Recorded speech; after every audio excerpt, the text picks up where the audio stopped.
minasyaitonir rajim. Bismillahirrahmanirrahim.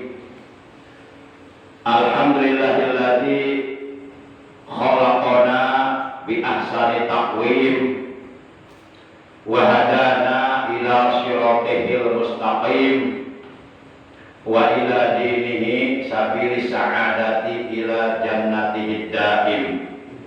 Asyhadu an la ilaha illallah al-malikul quddus salam wa asyhadu anna sayyidana Muhammadan abduhu wa rasuluh al-mab'usu ila kafatil anam syahadatan tunjina min adabi jahannam. Allahumma shalli wa sallim wa barik ala hajan nabiyyil karim wa rasulis sanadil azim sayyidina wa habibina wa syafi'ina wa qurrati a'yunina wa maulana Muhammad wa ala alihi wa ashabihil kiram ila akhiril ayyam. Amma ba'd. Ma'asyiral muslimin, segenap jamaah pengajian rutin malam Selasa ba'da maghrib musholla al-istiqomah RT 06 RW 07. Bil khusus yang saya hormati segenap pengurus Dewan Kemakmuran Mushola, juga para asatidz, para tokoh agama, tokoh masyarakat, bapak-bapak, jamaah sekalian seiman, seagama, seakidah, rahimakumullah wa hadakumullah. Segala puji hanya milik Allah. Hanya Allah yang berhak dipuji. Allah yang maha terpuji selalu menganugerahkan kepada kita berbagai macam nikmatnya, terutama nikmat yang sangat berharga, yaitu nikmat iman, Islam dan ihsan. Juga nikmat diberi ilmu yang bermanfaat, serta nikmat dapat melaksanakan ibadah kepada Allah secara istiqomah. Sehingga alhamdulillah dengan sababiyah barokah berbagai macam nikmat yang Allah berikan kepada kita pada malam ini, memasuki malam tanggal 13 di bulan Dzulhijjah tahun 1443 Hijriah, kita dapat kembali bermuajaah, duduk berkumpul bersama-sama di majelis ilmu yang mulia ini, semata-mata menjalankan perintah Allah dan Rasulnya, mencari keridhaan Allah Subhanahu wa Ta'ala. Semoga dosa-dosa kita diampuni oleh Allah, ilmu kita ditambah oleh Allah dengan ilmu yang barokah, ilmu yang disertai hidayah, ilmu yang manfaat, ilmu yang dapat menghantarkan diri kita untuk bisa menjadi hamba-hamba Allah yang bertakwa, yang pandai bersyukur kepada Allah Subhanahu wa Ta'ala. Amin ya Allah ya Rabbal alamin. Shalawat beriring salam semoga tetap dilimpahkan selalu atas panutan kita yang mulia, baginda tercinta Nabi Agung, Nabi besar Muhammad sallallahu alaihi wasallam beserta seluruh keluarga beliau, para sahabat beliau dan seluruh pengikut beliau yang tetap setia dan tetap cinta kepada beliau, serta tetap istiqomah menjalankan segala perintah beliau, mengamalkan ajaran Islam yang diajarkan oleh beliau, juga mengamalkan sunnah-sunnah beliau. Semoga kelak di hari kiamat kita dan keluarga kita, juga saudara kita, mendapatkan syafaatul uzma dari beliau. Amin ya Allah ya Rabbal alamin. Ma'asyiral muslimin rahimakumullah wa hadakumullah.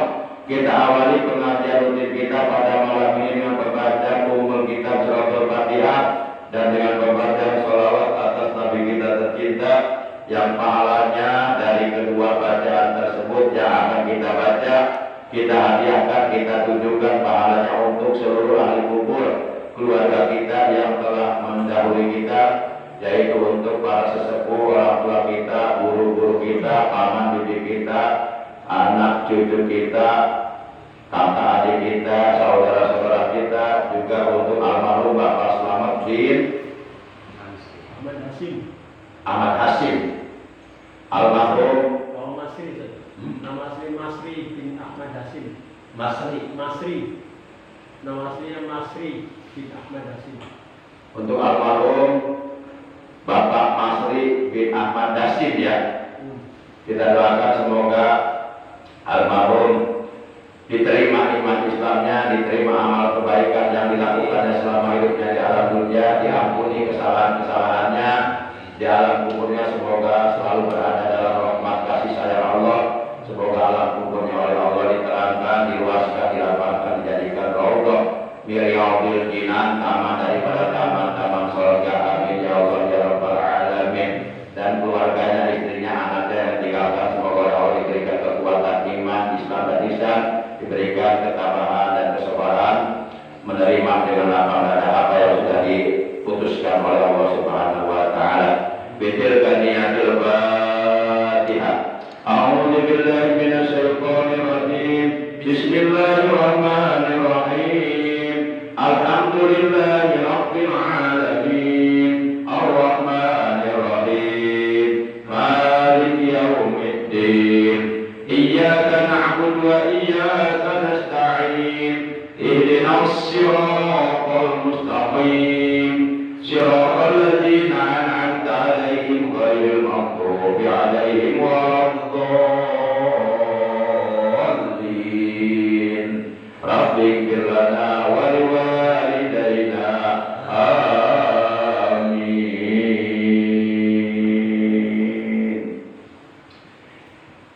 Ya Rasulullah, ya Habibullah,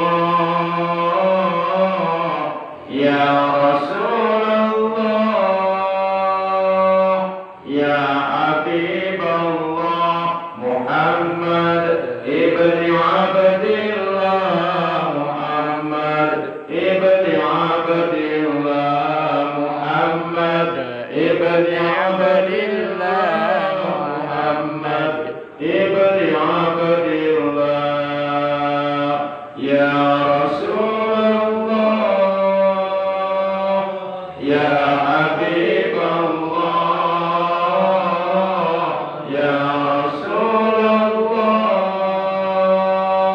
ya Habibullah, Muhammad ibni Abdillah, Muhammad ibni Abdillah, Muhammad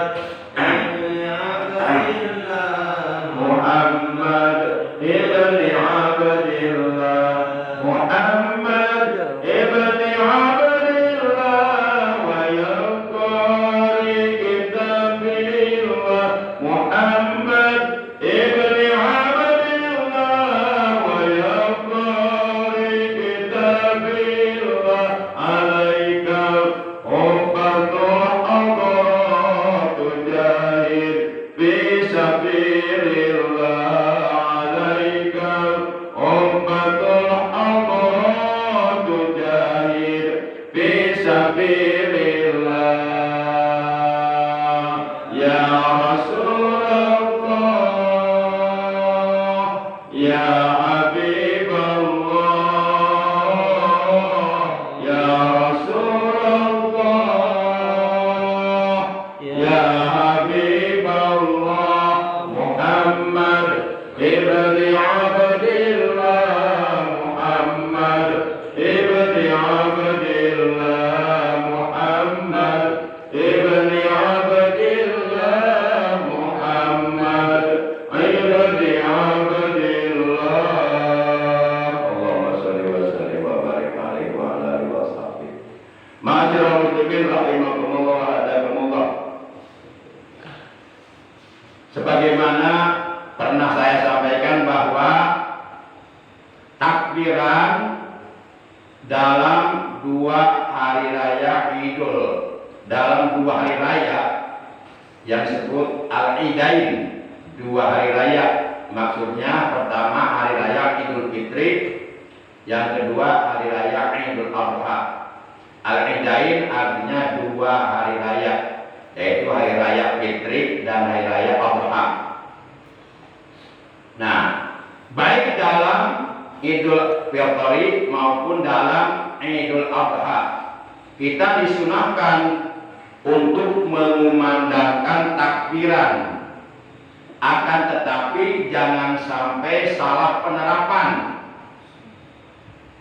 Karena menurut para ulama, takbiran itu ada dua macam. Pertama dinamakan takbir mursal. Yang kedua dinamakan takbir muqayyad. Adapun takbir mursal ini dipakainya, digunakannya, diterapkannya dalam Idul Fitri, dalam hari raya Fitri, dari mulai semenjak terbenamnya matahari masuk tanggal 1 Syawal yaitu maghrib, sampai sholat sunnah Idul Fitri didirikan. Sampai situ udah. Setelah itu tidak ada takbiran lagi. Jangan sampai Idul Fitri zuhurnya tanggal 1 Syawal masih takbiran, asornya pada asornya tanggal 1 Syawal masih takbiran, badat maghribnya memasuki tanggal 2 Syawal masih takbiran. Nah, ini salah penerapan.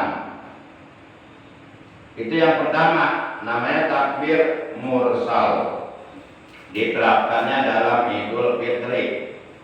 Yang kedua dinamakan takbir muqayyad. Nah, dalam Idul Adha sebenarnya di situ takbir mursalnya ada, cuma ada tambahannya takbir muqayyad. Dan disunahkannya kita sebagai umat Islam mengumandangkan takbir dalam Idul Adha, dalam hari raya Kurban atau hari raya Haji, itu sebenarnya dimulai dari ba'da subuh hari Arafah tanggal 9 Dzulhijjah. Tapi jarang dipakai. Biasa kita mulai takbir pada maghrib. Padahal ba'da subuh hari Arafah tanggal 9 Dzulhijjah itu sudah dibolehkan kita mulai takbir kalau untuk Idul Adha. Namun kebanyakan pada umumnya kita mulai takbir maghrib, pada maghrib. Ketika matahari sudah terbenam, selesai sholat maghrib, memasuki malam tanggal 10 Dzulhijjah kita mulai takbiran. Sampai kapan? Sampai matahari terbenam pada tanggal 13 di bulan Dzulhijjah. Nah, sampai situ. Jadi kalau dalam Idul Adha malam ini pada Isya nih, nanti selesai sholat Isya kita masih disunahkan takbir sampai besok nih, sampai besok tanggal 13 Dzulhijjah, sampai besok pada asar kita masih disunahkan takbiran. Setelah sholat asar besok tanggal 13 Dzulhijjah kita masih disunahkan takbiran. Tapi begitu matahari terbenam, masuk waktu maghrib, nah setelah maghrib udah habis, nggak ada takbiran lagi. Nah, itu takbir muqayyad. Jadi takbir muqayyad itu kita disunahkan setiap selesai melaksanakan sholat 5 waktu, ya, dalam Idul Adha kita masih disunahkan takbiran. Tanggal 11-nya, tanggal 12-nya, tanggal 13-nya, atau sampai habisnya hari-hari tasyrik. Hari-hari kita diharamkan berpuasa, hari-hari kita masih dibolehkan menyembelih hewan kurban. Rasulullah bersabda dalam hadis riwayat Imam Ahmad, kullu ayyami tasyrik dzabhun. Setiap hari-hari tasyrik adalah hari-hari masih dibolehkannya menyembelih hewan kurban, dan hari-hari masih disunahkannya kita mengumandangkan takbiran. Para jamaah yang dimuliakan oleh Allah. Nah, kadang-kadang ada penerapannya ada yang terbalik. Idul Fitri setiap selesai sholat 5 waktu sampai tanggal 4 Syawal masih takbiran. Tapi pas Idul Adha malah enggak justru. Nah itu terbalik salah penerapan. Pernah dialami terjadi tuh. Tanggal 1 Syawal pada maghrib masih takbiran. Kalau yang paham itu ngetawain lah. Tapi ngetawainnya nggak di depan orangnya, di belakang orangnya. Jadi ketahuan kita nggak pahamnya itu, ketahuan. Kalau bahasa Jermannya itu ngerakin banget. Para jamaah yang dimuliakan oleh Allah Subhanahu Wa Taala, baik. Itu sekedar mengingatkan saja. Sebenarnya para jamaah udah paham. Tapi walaupun sudah paham, kalau dikasih lupa, ya lupa. Kalau lupa berarti nggak ingat gitu, ya kan? Kalau nggak ingat berarti kan lupa. Tadi kadang-kadang ada yang pura-pura lupa. Kenapa kamu tadi nggak takbiran? Padahal masih sunahkan. Lupa, padahal nggak lupa, emang nggak paham. Mulai latih jangan lupa. Para jamaah yang dimuliakan oleh Allah Subhanahu Wa Taala. Jadi malam ini kita selesai melaksanakan sholat isya masih disunahkan takbiran. Besok habis sholat subuh masih disunahkan takbiran. Pada sholat zuhur masih disunahkan takbiran besok. Pada sholat asar masih disunahkan takbiran karena pada asar matahari belum terbenam. Nah begitu masuk waktu maghrib matahari sudah terbenam baru kita enggak disunahkan takbiran lagi. Nah sampai situ, sampai matahari terbenam pada tanggal 13 Zulhijjah. Disunahkannya mengumandangkan takbir muqayyad dalam Idul Adha. Ya sudah ya. Siap. Halo Sule. Tapi masalah Sule tadi ada yang itu alami gitu. Ya takbiran. Sule jawab lupa, padahal bukan lupa, nggak belum tahu. Ya nggak apa-apa lah. Nah juga generasi penerus ya harus maju terus, pantang mundur.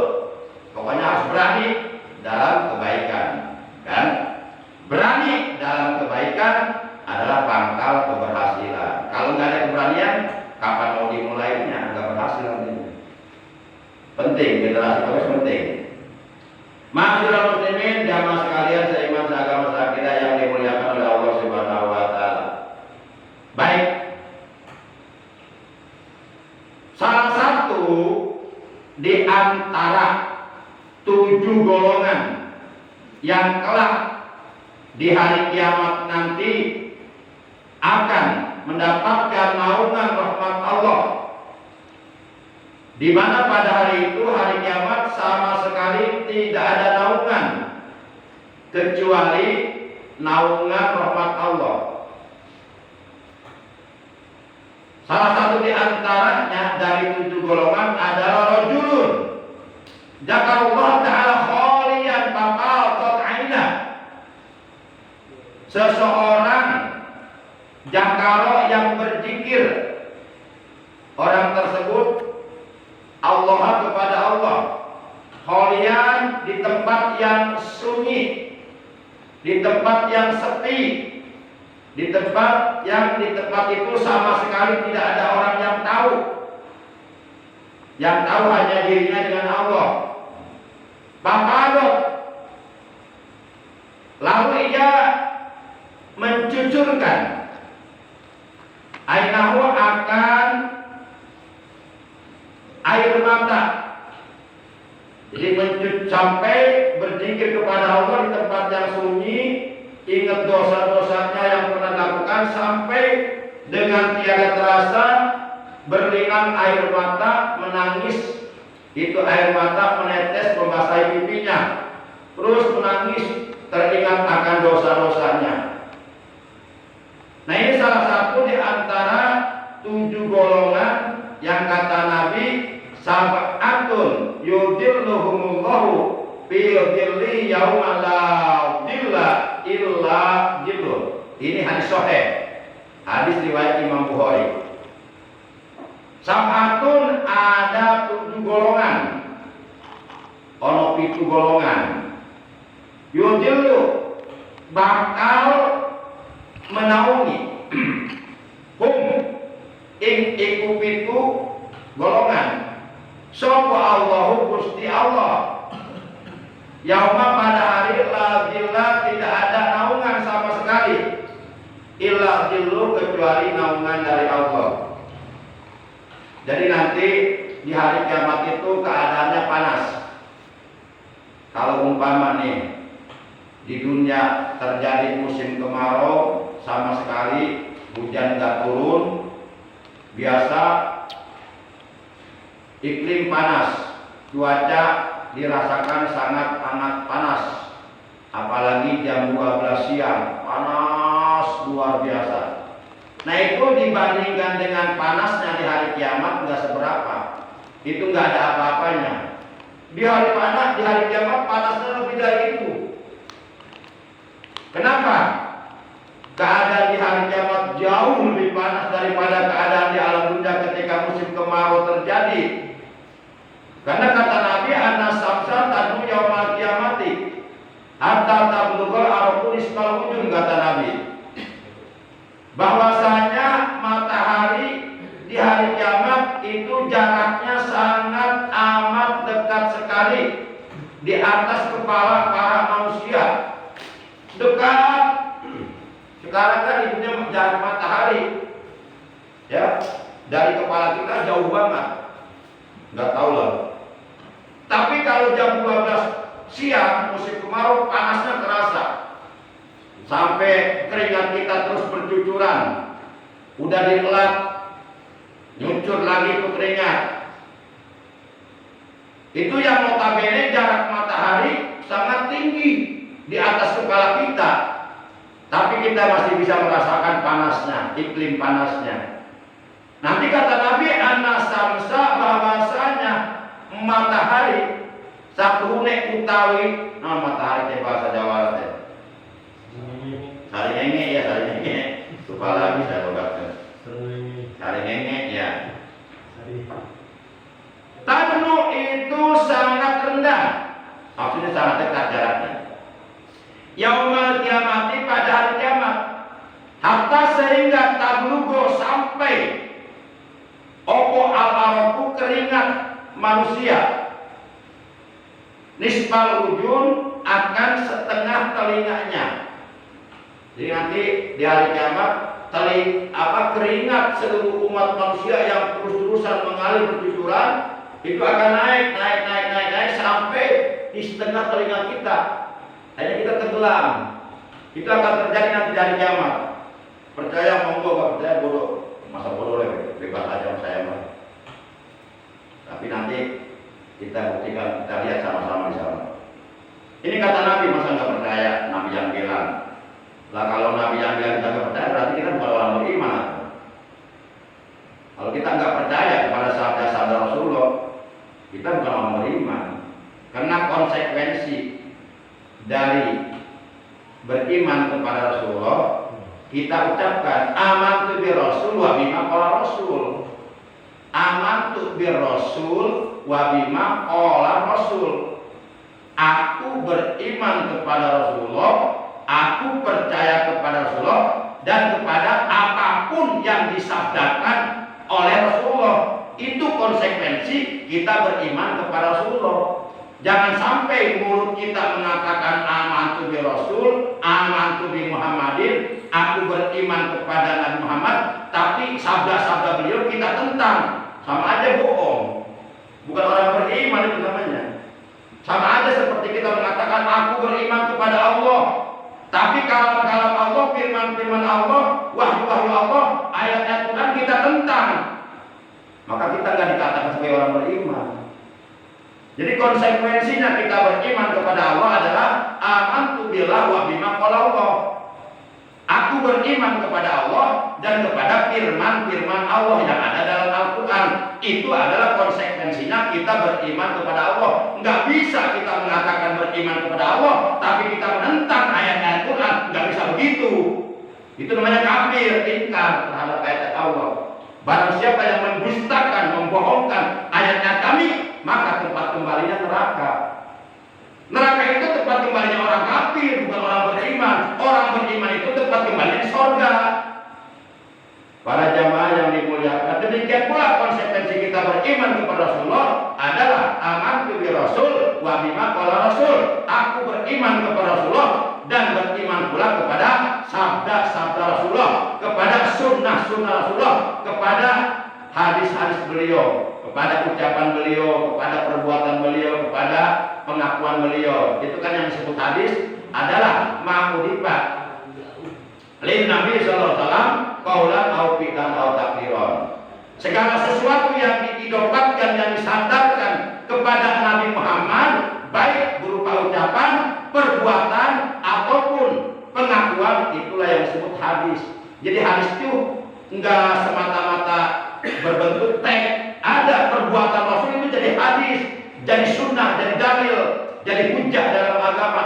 Bahkan pengakuan Rasulullah tidak mengucapkan sesuatu dan tidak melakukan sesuatu, akan tetapi ucapan itu datangnya dari sahabat atau perbuatan itu datangnya dari sahabat, tapi Rasulullah tahu dan Rasulullah diam. Itu berarti pengakuan itu jadi hadis juga.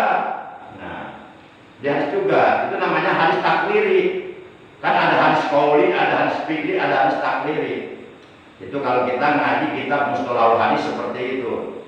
Para jamaah yang dimuliakan oleh Allah Subhanahu wa taala.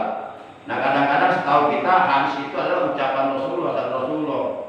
Padahal perbuatan Rasul juga hadis. Pengakuan Rasulullah atas apa yang dilakukan, atas apa yang diucapkan oleh sahabatnya, itu juga dari hadis. Contoh, Rasulullah pernah bertamu kepada salah seorang sahabatnya. Pada waktu itu Rasulullah disuguhi apa? Daging biawak. Karena memang rupanya sahabat tersebut dia doyan makan daging biawak. Nah, dia masak daging biawak, disuguhkan sama Rasulullah. Rasulullah mengatakan, enggak, aku tidak makan daging biawak. Terus sahabat itu makan, tapi Rasulullah diam, enggak melarang. Itu jadi hadis, jadi dalil. Berarti halal daging biawak. Berarti boleh ya? Biawak dulu. Para jamaah yang dimuliakan oleh Allah Subhanahu wa taala. Kalau biawak itu termasuk binatang buas bukan? Buas. Nah, kalau buas berarti haram. Kuku tajam. Iya, yang berkuku tajam seperti burung elang, raja wali. Ya. Pokoknya binatang buas itu haram dimakan. Berarti biawaknya biawak bukan buas kan ya?